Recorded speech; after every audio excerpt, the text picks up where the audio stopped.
Welcome grade 12s. Today we're going to be looking at organic reactions, and by organic I'm talking about chains of carbon joined with hydrogen, making up these organic, what we call organic molecules. And there are three main types of reactions that organic, when we're going to be considering as we look into this. There will be addition reactions, substitution reactions, elimination reactions, and specifically also we investigate a bit of esterification, which is a special type. And then we can investigate a few more, but we're going to focus on those main three today. Let's investigate just talking through what each of those reactions would be.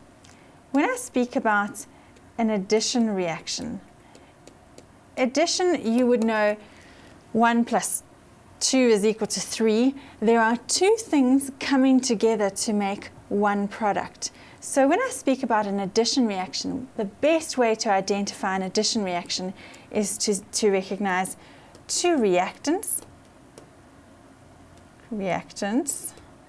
come together to make one product. And the reason for this is because it's always a double bond or a triple bond, multiple bonds that can be broken. So the way you will identify an addition reaction is that you will have something that has a double bond or triple bond that can be broken. A substitution reaction will take place when something has already been saturated, fully saturated. It's got, so for carbon it's made 4 bonds with various other things, and it's got no double bonds to be broken. So for substitution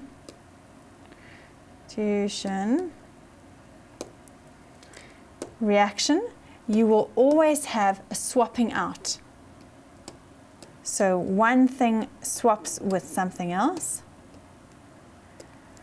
Just like on the hockey field or rugby field, you can have a swapping of players, a substitution. Then the next reaction we need to consider is elimination. Elimination is the opposite of an addition reaction. And elimination will be when you've got not 2 reactants, but one reactant that is then broken down and eliminates some substance. So it forms at least 2 products. Notice that will be the opposite to an addition reaction, where you've got two reactants coming together to form one product. So make sure that you can identify clearly what type of reaction we would be considering. We also have esterification, and we'll come to looking at a question on esterification in a few moments. Let's dive straight into some of the questions. These are some questions from past papers, so do take note and try and see if you can answer them yourselves. In the flow diagram below, R, P, and Q represent different types of reactions. And in a little bit, we're going to be asked to name those 3 types of reactions. So let's just identify a little bit more about what these reactions are. Firstly, let's have a look here. We have CH3, CH, double bond, important there, that's a double bond, CH2. And it forms an alcohol as the major product. So this reaction P that reaction is where this double bond is broken. And if I was to just draw this out for you, and I think that would be wise, always a good idea to draw out what you've got. So C with 3 bonds, H, there we are, and CH2. Let's just write these hydrogens in. Notice you have this double bond that can be broken. That double bond that can be broken is going to be broken when we form the alcohol at the end here, alcohol. Now alcohol, you must identify, will always have an OH attached to it. So this double bond is going to break, and that will be an addition reaction. The next one they're going to ask us is for Q, I think. But just one other thought. You might be saying, well, what is being added into this? It would be a water to form the OH. And so if you would like to, it wouldn't actually be a water, it would just be the OH to form the alcohol. But if you would like, you can also call this a hydration reaction, either addition or specifically a hydration reaction. Both would be marked correct. For Q, name the type of reaction, the type represented by Q. Okay, well, going back up, Q is over here. This is CH3, CHBr, CH3. Once more, I'm going to draw it. CH3, CHBr, and another CH3. Always go in and make sure you fill in the hydrogens. That is a saturated compound. It can't take anything more in. Each of those carbons have made single bonds with the hydrogens and the bromine, and so no more substances can be added in. It's a saturated compound. So we can, in order to form the alcohol that they show us here in reaction Q, it would have to be a substitution reaction. Why? Because something is going to have to swap out in order for there to be the alcohol with its OH. The last one, R.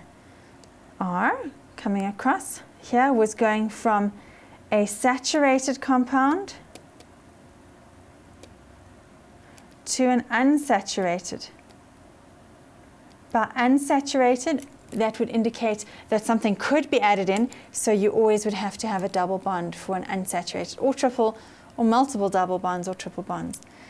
But from a saturated to an unsaturated would be indicating that something has to have been kicked out for us now to have double bonds between the carbons, or triple bonds between the carbons, double bond as we have here. So R must be an elimination reaction. I'm going to swing down to the bottom. So P was an addition reaction. S was a substitution reaction. And R would be elimination reactions. Let's write the full thing. Substitution. Okay, moving on to the next part of the question. Again, we've got the same diagram in front of us, the flow chart that we were given in the question. Using structural formula. By structural formula, they are meaning draw this out. Okay? Write down a balanced equation for reaction P. Let's just take that for reaction P. So reaction P, if I take you back one slide, was from the double bond through to an alcohol. So let's draw those out again. It would be let's just get it in front of us. CH3, C double bond. So CH3, CH, double bond, CH.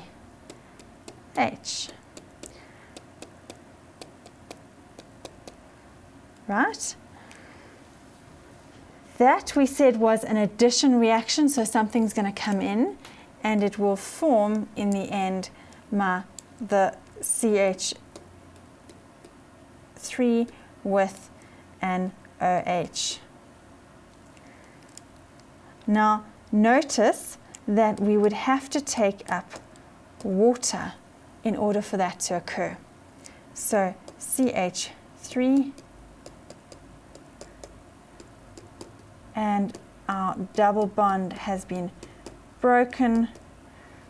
Should give us our final substance there.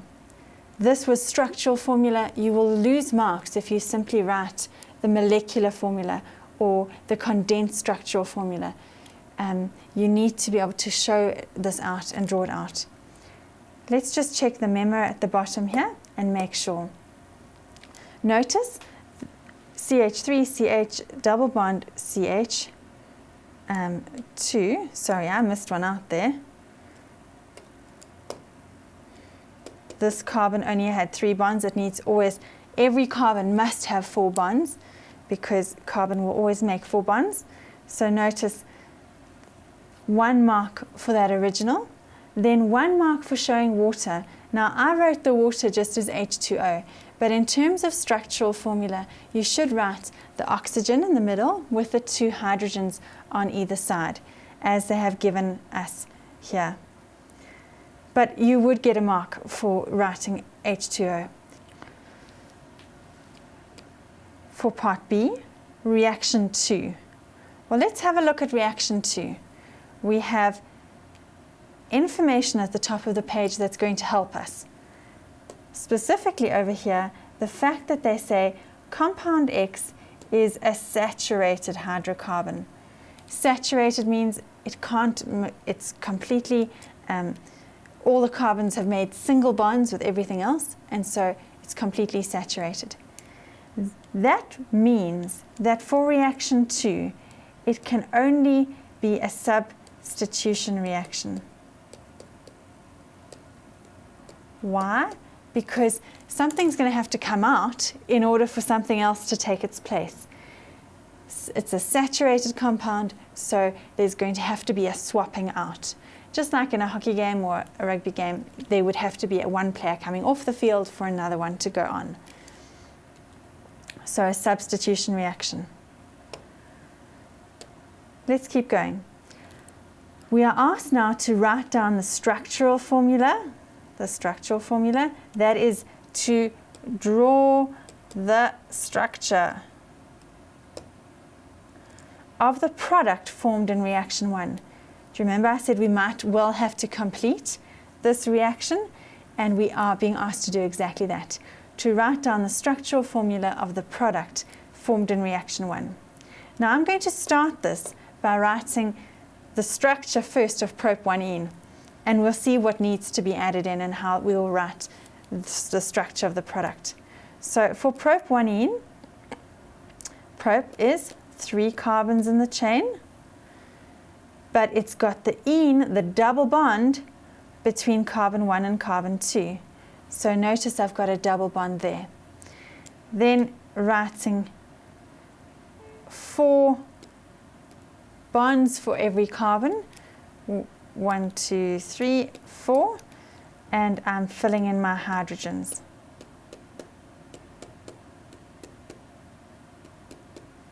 Notice the key idea there is the double bond between carbon 1 and carbon 2. That's prop-1-ene. With chlorine, it gives me something. So let's continue by drawing what would be formed. Well, we know the double bond will break, and so my carbon chain is still 3, but that double bond is broken and 1 chlorine would be there and 1 chlorine would be there. They could be on the top or on the bottom, it doesn't really matter, but I've drawn them to show fitting in at the bottom with that double bond breaking. Let's just check my hydrogens. All correct. 1, 2, 3, 4, 5, 6. 1, 2, 3, 4, 5, 6. Perfect. Okay, so we have the structural formula of the product formed. Now this was my reactant, but I have to draw it to show what's going to happen, to show myself what's going to happen. And then this is my answer, the product formed. You will get a mark, and let's go down, I've got the solution over here as well. You will get a mark for the overall diagram, And then you will also get a mark for showing where the chlorines would fit in. Notice they would fit in on chlorine 1 and chlorine 2, carbon 1 and carbon 2. To the next question. Again, the same information. We are being asked in 2.1.4, write down the reaction condition necessary for the reaction to take place. The reaction for reaction 2 was a substitution reaction. It was, once again, a saturated compound, so it's a substitution, and various conditions. Again, you need to learn these. They would be heat or sunlight or UV light, anything that will give energy into this reaction, because it won't take place very quickly by itself. The next one, 2.1.5. Write down the IUPAC name for reactant X. For reactant X, so we're looking at reaction 2 here, and we've got the name, the standard name for that. Now, I'm going to just work backwards by writing out this carbon as the product chain. 1, 2, 3, 4. Why do I know that? Because it's a bute. Bute would stand for 4 carbons in the chain. Butane, and it's got 2 chlorobutane, so it's got a Cl over there or above with its hydrogens around.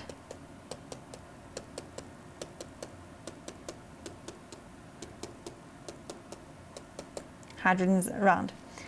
The reactant to have formed this, well, it wouldn't have had the chlorine, so it's just, it wouldn't have had that. It would have probably just been an H. It would have probably just been an H. So the name of this thing would have been butane.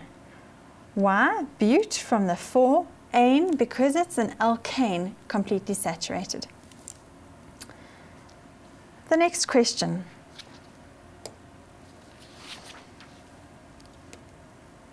Write down the name of the formula of product Y. Now I'm going to go back for a moment and draw on my picture that I used here. Butane would have been 4 carbons in the chain with the hydrogens around. Let's just take that away so I can write in my hydrogens.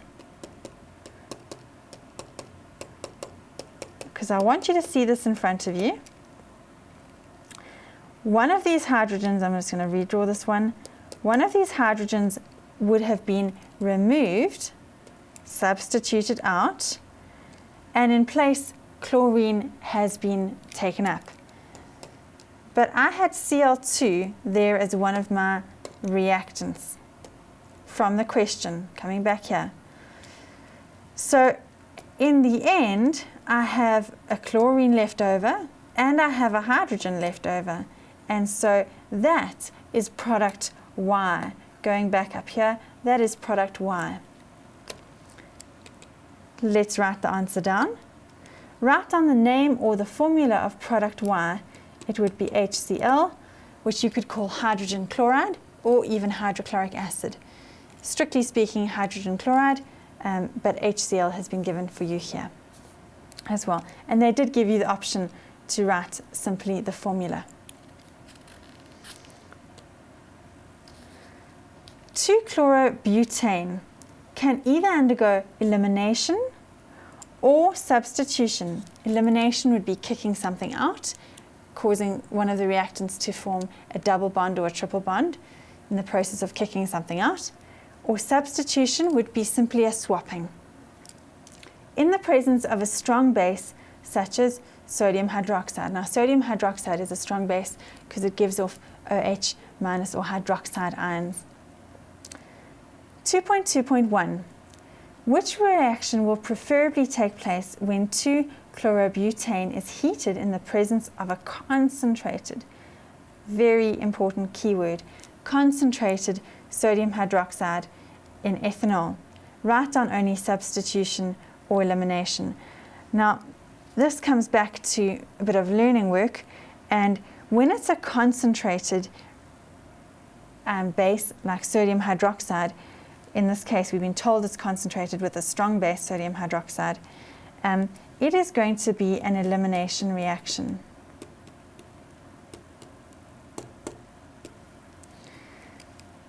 The next question.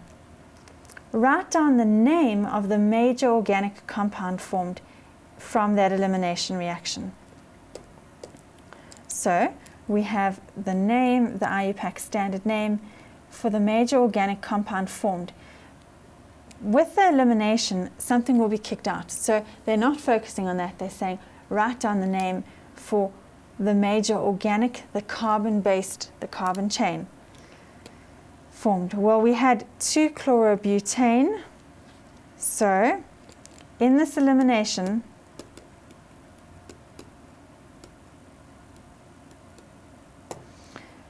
we will always form a double or a triple bond.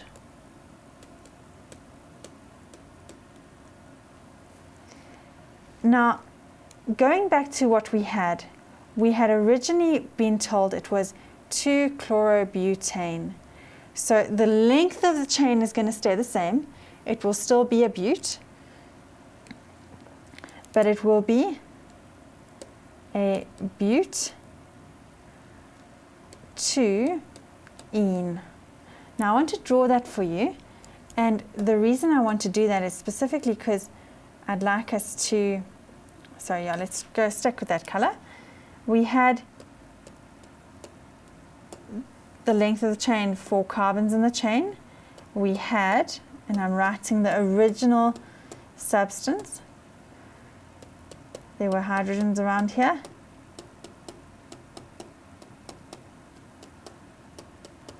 But on carbon 2, I had something interesting. I had a chloro. Do you recognize that from the top? 2-chloro. The 2 is indicating the position of where that chloride ion, I should say, that chloride ion would be, and it will be here, Cl. So the double bond would be formed when in the same place that this has been eliminated from. So from carbon 2. And that is why the length of the chain stays the same, but the ene, which is now my double bond, would be formed in the same position as where, or now between 2 carbons, in the same position as where the molecule was, or the atom or the ion was, that was eliminated from this in this reaction. 2.2.3. Use structural formulae. That again refers to drawing out.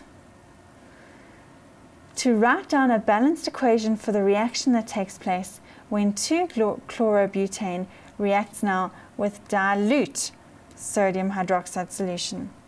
This is in contrast to what we had previously, where we discussed concentrated sodium hydroxide solution.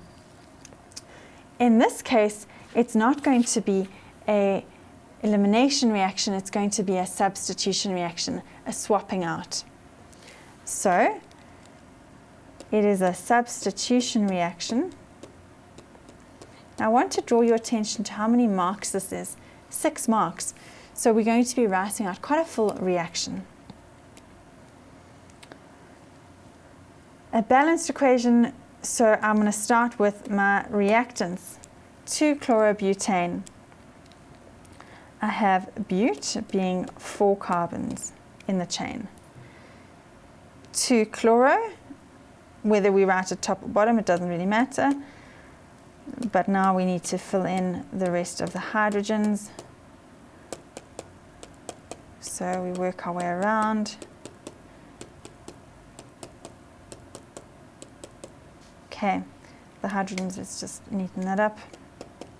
Okay, notice the chloro on carbon 2. Then it reacts with NaOH to form, and it's a substitution reaction because it's taking place in this dilute sodium hydroxide, and it forms the same bute, but instead of the Cl, we have instead the OH.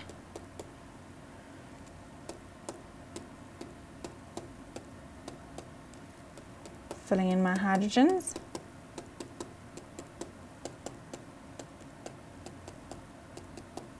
Now I'm going to just write this in a different color so that you can clearly see I've now got an OH there instead of the Cl. But the reaction is not balanced. I started with Na. Na must be there at the end. I don't have much space here, so I'm going to write at the bottom Na with the Cl. That would be the balanced reaction. Just always go back and check your numbers. 4 carbons, 4 carbons. Hydrogens, let's count. 1, 2, 3, 4, 5, 6, 7, 8, 9. With another one on the side, 10. 1, 2, 3, 4, 5, 6, 7, 8, 9, 10. So, and then 1 oxygen, 1 oxygen. So this is a balanced reaction, and we don't need to have multiples of anything. The last one, I probably have it here on the screen if we just want to check that we've got it correct. There you are. Notice they had written the chlorine on carbon 2, counting from the left-hand side. That's not a problem. Carbon 1, carbon 2, carbon 3, carbon 4.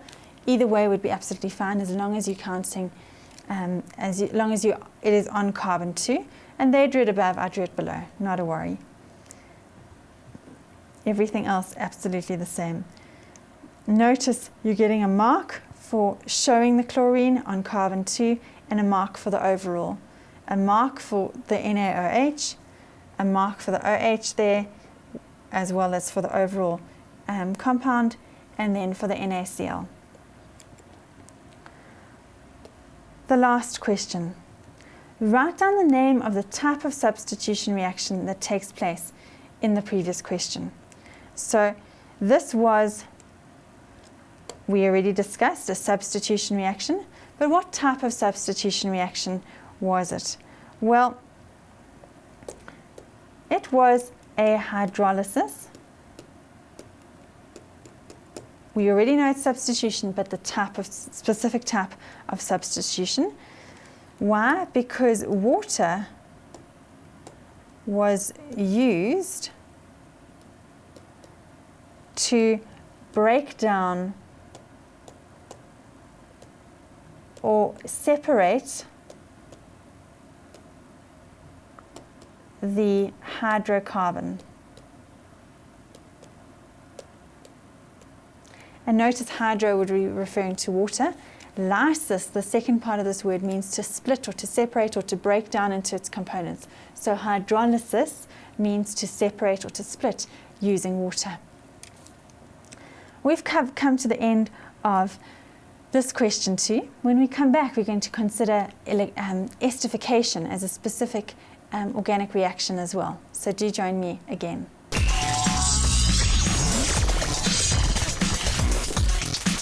Welcome back, grade 12s. We're going to now continue with organic reactions by looking at question 3, which is an esterification reaction. They tell us hexanoic acid is responsible for the unique odor or smell associated with goats. And I read this, other barnyard animals as well. When it reacts with alcohol X, ethyl hexanoate, which is used commercially as a fruit flavor, is formed. Learn to set up the apparatus shown below to prepare ethyl hexanoate in the laboratory. And we've got this picture with a Bunsen burner, tripod, a beaker with water, and our test tube with the substances, hexanoic acid and alcohol X, and concentrated sulfuric acid. Write down the IUPAC name for alcohol X. Now when it comes to esterification, you need to remember that the ester that is formed comes from two parts, the carboxylic acid and the alcohol. The first part of the name of the ester always comes from the alcohol. The second part of the name always comes from the carboxylic acid. So let's jot that down. To form the ester, we have got we've got a carboxylic acid and an alcohol, and we are told information that this thing is formed is ethyl. Let me show it to you. Ethyl hexanoate. So the first part of the name, that is the alcohol, or came from the alcohol, and the second part of the name came from the carboxylic acid. Now that's something that you can apply to any ester, very, very useful one to be able to remember. The first part of the name comes from the alcohol, the second part from the carboxylic acid. So I can come straight down to the question, let's just take that away, and write down the name for the alcohol that was one of my reactants. And if the product was an ethyl, then I know that my alcohol must have been ethanol. The ol meaning the alcohol. The next question. What is the role of the sulfuric acid in the above reaction? You might recall, at the top here, in this test tube, we were told we had concentrated sulfuric acid. And the sulfuric acid is a catalyst. It is actually also a dehydrating agent.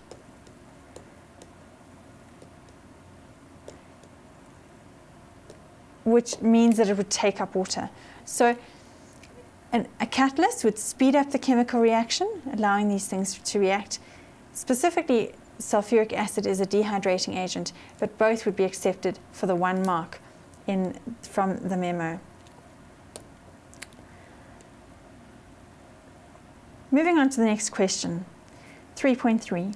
Use structural formula. Again, they're asking us to write down a balanced equation for the preparation of ethyl hexanoate. Ethyl was from the alcohol, hexanoate from the carboxylic acid, but altogether forming ethyl hexanoate, the ester. This is a special type of elimination reaction. The reason I say that is because something is eliminated, kicked out from these two substances coming together, and that is a water molecule, an H2O. So let's write down as much as we can. Well, let's start with the alcohol, the ethyl, okay, which was ethanol. Eth would refer to 2 carbons in the chain, and I know it's got an OH. Let's fill in all the carbons. It would be, all the hydrogens around the carbons. And so I've got 2 carbons and 1, 2, 3, 4, 5 with a 6th hydrogen bonded to the oxygen. So that is my ethanol. Then we need to look at the hexanoic acid. Now hex would refer to 6 carbons in the chain.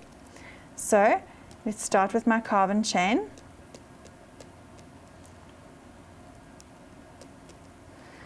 But it's critical to note that this carbon chain has got something special with it. It's a carboxylic acid, so it's got on this carbon, and I'm going to actually draw it over here, it's got an oxygen at the top with a double bond and an oxygen over there bonded to a hydrogen. The reason I'm going to do this is because I'm going to identify where the water molecule comes out. So that's why I'm writing them specifically next to each other or back to back to one another, but it doesn't necessarily need to be. So this carbon's got 4 bonds. We need some hydrogens around the rest. So 1, 2, 3, 4, 5, 6, 7, 8, 9, 10, 11 hydrogens. Just check for me quickly. We have 6 carbons in the longest chain. 2, 3, 4, 5, 6, with that double bond to oxygen, single bond to the OH, the carboxylic acid. So I'm going to write here the carboxylic acid that I know specifically is hexanoic acid. They told that to me in the question. That forms ethyl hexanoate. By ethyl hexanoate, we're going to notice where this bond would be. Well, the bond would come from alcohol and the OH joining together, and that forms, notice it's got 1 hydrogen, 2 hydrogens and a oxygen, so that is forming H2O. My products therefore will be something plus H2O. Now I'm going to slide slightly back up and let's join these together. We've got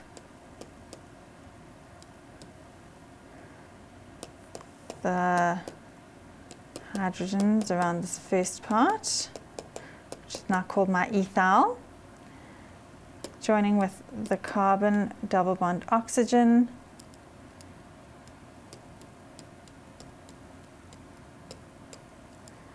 I don't know how, we're going to just count quickly when we're done. 1, 2, 3, 4, 5, 6 carbons in the longest chain. 1, 2, 3, 4, 5, 6. That's good. Sorry, did I count for this one? 1, 2, 3, 4, 5, 6. That's it. With the hydrogens surrounding it. And that is going to be my ester, which specifically I know how to name. It is ethyl from the alcohol, hexanoate, plus water. Don't forget about the water. Remember that the water was eliminated from these two compounds to form that bond. Let's check that we've got exactly what the memo has. Now, this is probably quite tiny, but let's just check them. This was my hexanoic acid, 1, 2, 3, 4, 5, 6 carbons with the double bond to oxygen, single bond to the OH, plus my ethanol, 1, 2 carbons in the chain with the single bond to the OH. Those come together. I've written them the other way around, but it's perfectly okay. We have 1, 2, 3, 4, 5, 6 carbons in the chain, double bond oxygen, single bond oxygen to this second part, the ethyl, 2 carbons, and everything else surrounded by the hydrogens. And notice the water molecule is there as important as well, the H2O. And they've indicated the H2O in its structural formula as well. So oxygen can form 2 bonds, each hydrogen can form 1, and so they've indicated it there as a structural formula. Let's go down to the last part of this question. Again, we get given the same information, so we've got it on this page. And they ask us to give a reason why the test tube and its contents are heated in a water bath, specifically in a water bath, and not directly over a flame. Whenever they talk about something like this, you almost always are considering some safety concern. And let's think a little bit about some safety issues. If the Bunsen burner the flame was directly over this, directly underneath this test tube, and there was not a water bath, potentially the alcohol could come into contact with the flame, and that alcohol is highly flammable, and so it could cause a fire. And your answer here is alcohols are flammable, which could lead to a fire hazard. 3.5, write down, that was just for 1 mark, so that should be sufficient. 3.5, write down one use of esters. Now, esters have lots of specifically uses because they smell nice, and so, or they have a distinct smell, I should say, not necessarily all of them are nice, but in the food manufacturing industry, that would be answers like, it is a food flavorant, it gives food flavor. Well, grade 12s, that finishes us off for organic reactions. I hope that that's really helped you. Remember, as you write or draw out the structural formula for these reactions, you must always show carbon with 4 bonds. Carbon will always make 4 bonds. So if we have a quick look on the screen here, this carbon has made 4 single bonds. This carbon in the center has made a double bond and then 2 single bonds, whereas this one's made a triple bond with another 4th bond as a single bond.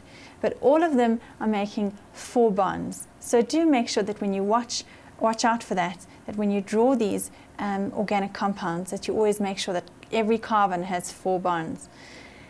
That's probably signing off for now with organic reactions, and I really hope that it's helped you and that your matric exams will go brilliantly.